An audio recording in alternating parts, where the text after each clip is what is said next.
अब आज देखते हैं विरंजक चूड़। विरंजक चूड़ का देखते हैं निर्माण विधि।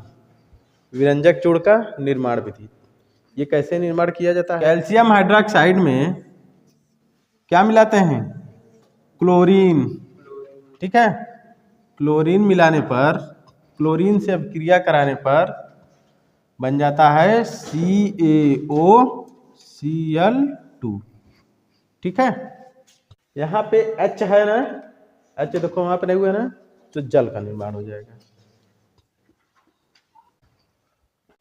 CaOH का होल ट्वाइस कैल्शियम हाइड्रोक्साइड में क्लोरीन से अभिक्रिया कराने पर CaOCl2 मतलब विरंजक चूड़ का निर्माण हो जाता है। इसे क्या कहते हैं? कैल्शियम क्लोरोहाइपोक्लोराइड। इसका नाम क्या है? विरंजक चूड़ का रासायनिक नाम क्या है? कैल्शियम क्लोरोहाइपोक्लोराइड। अब इसका नाम एक और है क्लोराइड ऑफ लाइम। ठीक है, इसका नाम क्या है? Chloride of lime. Calcium chlorohypochloride, chloride of lime. ठीक है, ये कह सकते हैं। कैल्शियम हाइड्रोक्साइड में क्लोरीन से अभिक्रिया कराने पर विरंजक चूड़ का निर्माण होता है। ठीक है, और जल का। तो विरंजक चूड़ का रासायनिक नाम क्या है? कैल्शियम क्लोरोहाइपोक्लोराइड या क्लोराइड ऑफ लाइम। ठीक, और इसका साधारण नाम क्या है? साधारण नाम क्या है? विरंजक चूड़ या ब्लीचिंग पाउडर। ठीक, इसका अणु भार कितना है? 127। इसका अणु भार 127 है। ठीक है, इसकी अणु सूत्र क्या होता है? अणु सूत्र कैसा है? अणु सूत्र ये देखो बनाए हैं। अणु सूत्र इसका क्या है? CaOCl2। अब इसको देखते हैं इसका भौतिक गुण, रासायनिक गुण और उपयोग। भौतिक गुण कैसा है इसका? यह पीले रंग का होता है। ठीक है, और जल में अल्प विलेय होता है। दुधिया कलर का होता है, जल में घुल जाता है तो दुधिया कलर का हो जाता है। ठीक है, ये सब इसका क्या है? भौतिक गुण। ठीक है, और क्या है इसमें? क्लोरीन। जो इसमें देखो क्लोरीन होने के कारण क्लोरीन का गंध आता है। अगर जो जल में घोल देंगे तो क्लोरीन जैसा गंध आएगा। ठीक है, क्लोरीन का गंध बड़ा बेकार महकता है। अब इसका रासायनिक गुण देखते हैं। इसमें जब जल से अभिक्रिया करा देंगे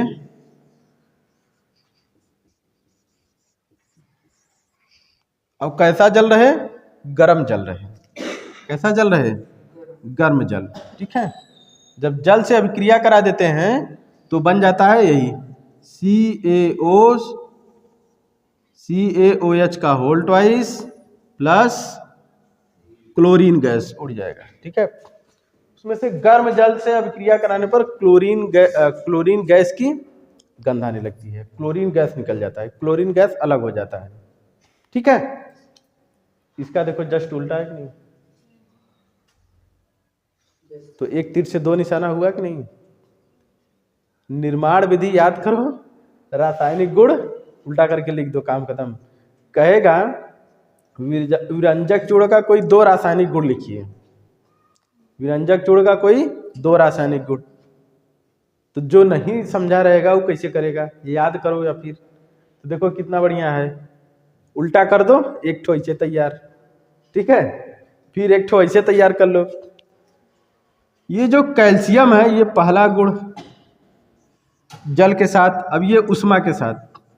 ये जो विरंजक चूड़ है CaOCl2, इसको हम लोग हीट कर देते हैं, गर्म कर देते हैं। ऐसे ही बस ऐसे था, उसको क्या कर दिए? गर्म कर दिए। तो ये ऑक्सीजन निकल जाता है इसमें से, CaCl2 और O2।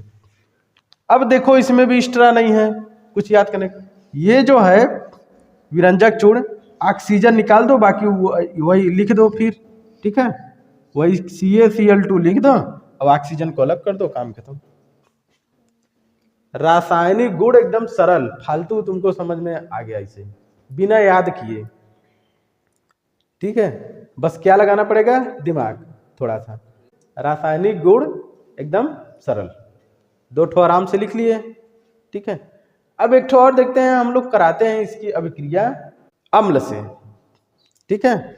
अम्ल से अभिक्रिया कराएंगे तो क्या होगा, AOCl2 विरंजक चूड़ है, इसको अम्ल से अभिक्रिया करा दें, ठीक है, H2SO4। अब जो जिसका पीछे वाला तैयार है वो यहाँ पे दिमाग लगाएगा तो आराम से लिख लेगा।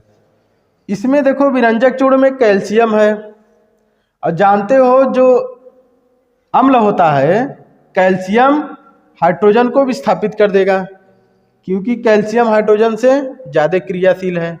तो ये कैल्शियम इससे जुड़ जाएगा, तो ये तो तुमको पहले पता हो गया कि बनेगा CaSO4, ये तो पता हो गया, ठीक है। अब CaSO4 हो गया, अब यहाँ बचा क्लोरीन हाइड्रोजन ऑक्सीजन है, तो हाइड्रोजन ऑक्सीजन मिलके जल बना लेंगे और क्लोरीन गैस निकल जाएगा अलग से, ठीक। आज समझ में नहीं? जब अम्ल से अभिक्रिया कराएंगे विरंजक चूड़ को, तो विरंजक चूड़ में कैल्शियम है, कैल्शियम अम्ल जो है अम्ल के हाइड्रोजन को विस्थापित कर देगा, क्योंकि अधिक क्रियाशील है, वो इसके स्थान पे आ गया। अब तुमको पता हो गया, पहले बनेगा CaSO4, ये तो देखने से मिल रहा है ना, तो वो बन गया। अब बचा क्या, हाइड्रोजन बचा, ऑक्सीजन बचा, क्लोरीन, तो हाइड्रोजन और ऑक्सीजन मिलके जल बना लिए, क्लोरीन गैस निकल गया, ठीक है। तो ये उत्पाद में ये प्राप्त हुआ, ठीक। आगे बढ़े। इसका उपयोग, विरंजक चूड़ का उपयोग, इसका उपयोग कहाँ कहाँ होता है, जल के शुद्धिकरण में होता है, जीवाणु नाशक के रूप में होता है, ठीक है। उनको सिकुड़ने से बचाने के लिए इसका उपयोग किया जाता है विरंजक चूड़ का। इसका उपयोग प्रयोगशाला में भी किया जाता है अभिकर्मक के रूप में, ठीक है, प्रयोगशाला में भी इसका उपयोग किया जाता है, ठीक। ये ऑक्सीकरण के रूप में उपयोग होता है, चीनी को सफेद बनाने में इसका उपयोग होता है, ठीक है। और ऊन को सिकुड़ने से बचाने के लिए कीटनाशक के रूप में इसका उपयोग होता है, और जल के शुद्धिकरण में इसका उपयोग होता है, क्लोरोफार्म के निर्माण में इसका उपयोग होता है, ये सब के रूप में होता है, ठीक है। अब आगे पढ़ते हैं, प्लास्टर ऑफ पेरिस CaSO4, इसका अणु सूत्र क्या है, अणु सूत्र CaSO4.12H2O, ठीक है। कैल्शियम सल्फेट और जल के आधे अणु जुड़े, ठीक है। तो इसका नाम है कैल्शियम सल्फेट हेमीहाइड्रेट, जल के आधे अणु जुड़े हैं, तो इसका रासायनिक नाम क्या है, कैल्शियम सल्फेट हेमीहाइड्रेट, ठीक है। कैल्शियम सल्फेट हेमीहाइड्रेट, जल के आधे अणु हैं, ये रासायनिक नाम हो गया, ठीक है। अब इसका भौतिक साधारण नाम क्या है, साधारण नाम यही है, प्लास्टर ऑफ पेरिस, ठीक है। इसका अणु सूत्र क्या है, अणु सूत्र ये है, इसका अणु भार क्या है, 136.113, प्लास्टर ऑफ पेरिस का अणु सूत्र CaSO4.12H2O, रासायनिक नाम क्या है, कैल्शियम सल्फेट हेमीहाइड्रेट, साधारण नाम क्या है, प्लास्टर ऑफ पेरिस, ठीक है, प्लास्टर ऑफ पेरिस, POP, ठीक है। जिसके घर में POP हुआ होगा समझ जाएगा, POP कराते हैं ना। और ये जो है ये इसका अणु भार क्या है, 136.134, ठीक है।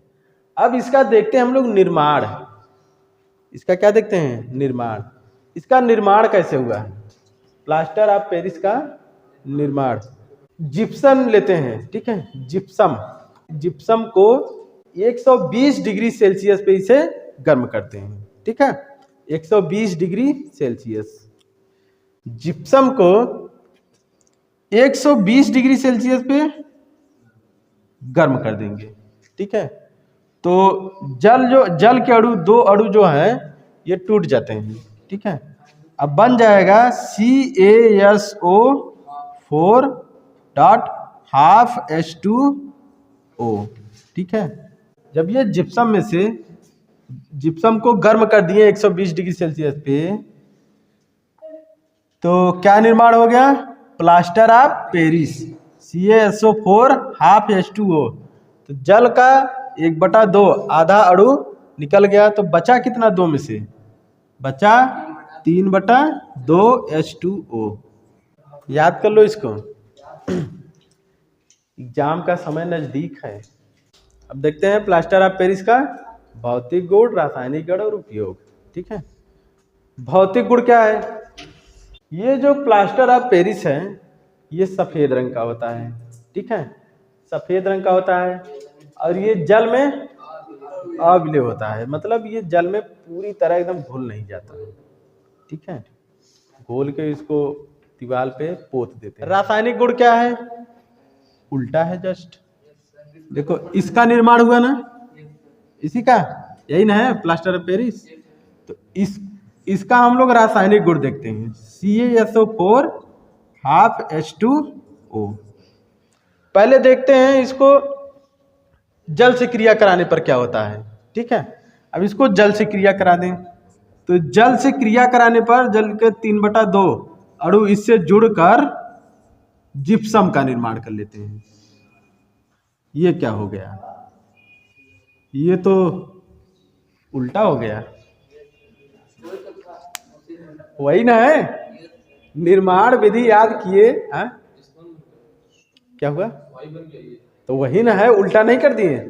देखो ये वाला पहले लिख दिए और ये वाला बाद में हो गया, तो कुछ याद करने की जरूरत हुआ? सब इधर हेर फेर करना है। देखो एक हेर फेर और करना है। देखो क्या है, ये जल के साथ अभिक्रिया था ना, जल के साथ। अब इसको उष्मा देने पर, ठीक है, गर्म करने पर, ये जो प्लास्टर ऑफ पेरिस है इसको क्या कर दिए? गर्म कर दिए। तो इसमें जो जल जुड़ा था ये अलग, ठीक है, यहाँ डेल्टा कर दो, गर्म हो गया। CaSO4+H2O, वही चीज, कहाँ अलग कुछ लिखे हैं, इसी के ही प्लस लगा देना है, हो गया।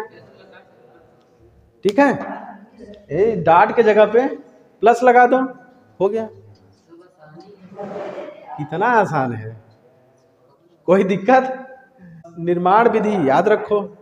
ठीक है, आराम से देखो, कहेगा प्लास्टर ऑफ पेरिस का कोई 2 रासायनिक गुण लिखिए, तो क्या है? वही तो हेर फेर लिखना है उसी में, इसको उल्टा कर देना है, इसको ऐसे कर देना है, ऐसे सब करना है। इसका उपयोग क्या है? उपयोग, प्लास्टर ऑफ पेरिस का उपयोग मूर्ति बनाने में, हड्डी टूट जाए तो उसका प्लास्टर करने में, खिलौना बनाने में, ठीक है, दीवार पे प्लास्टर करने में, मूर्ति बनाने में, खिलौना बनाने में, दीवार में प्लास्टर करने में, ठीक है, चिकना उसको प्लास्टर करने में, दीवार को चिकना बनाने में, और हड्डी टूट जाने पर उस प्लास्टर चढ़ाने में इसका उपयोग करते हैं। ठीक, खत्म। Bye bye, tata, good bye.